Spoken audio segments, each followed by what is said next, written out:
विभाग की ओर से देखिए एजेंडा जरूर तैयार किया गया था, लेकिन चर्चा इस पर नहीं हुई है। तकरीबन जो 10 फैसले हमारे समक्ष आए हैं उसमें कोई भी डिसीजन एसएमसीज या कंप्यूटर शिक्षकों से संबंधित नहीं लिया गया है।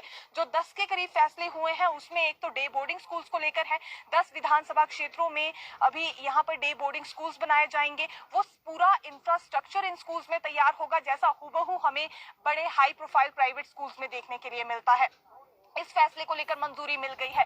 दूसरा बड़ा डिसीजन सरकारी स्कूलों को लेकर ही हुआ है, या एडमिशन पर हुआ है।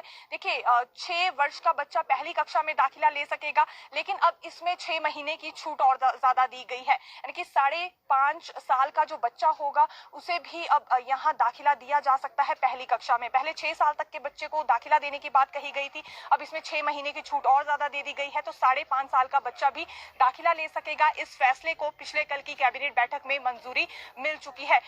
लड़कियों की शादी को लेकर भी यहाँ पर सोच विचार ये किया जा रहा था कि जो उम्र है वो 18 वर्ष से बढ़ाकर 21 साल की जाए, तो इस पर भी ये विधेयक के ड्राफ्ट को लेकर मंजूरी मिल गई है और विधेयक इसी बजट सेशन में ये रखा जाएगा। चौथी बात करना चाहेंगे, माइनिंग पॉलिसी को लेकर यहाँ मंजूरी मिल गई है। तकरीबन 80 के करीब पद उद्योग विभाग में माइनिंग गार्ड्स के भरे जाएंगे।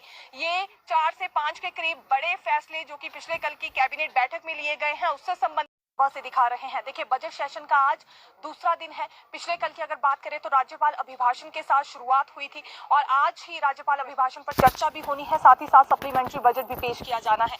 लेकिन अब पिछले कल एक और महत्वपूर्ण बैठक हुई है, ये कैबिनेट बैठक थी, मुख्यमंत्री सुखविंदर सिंह सुक्खू की अध्यक्षता में हुई और तकरीबन इसमें 10 बड़े फैसले लिए गए हैं। इसमें 5 कौन से बड़े प्रमुख फैसले रहे हैं इस बारे में हम आपके साथ अपडेट साझा करना चाहेंगे।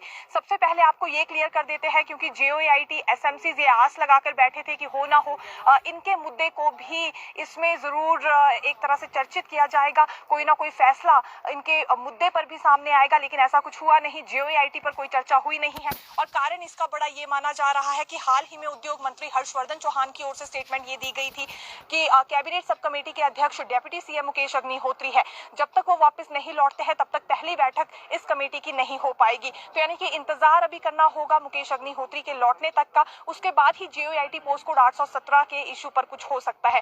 दूसरी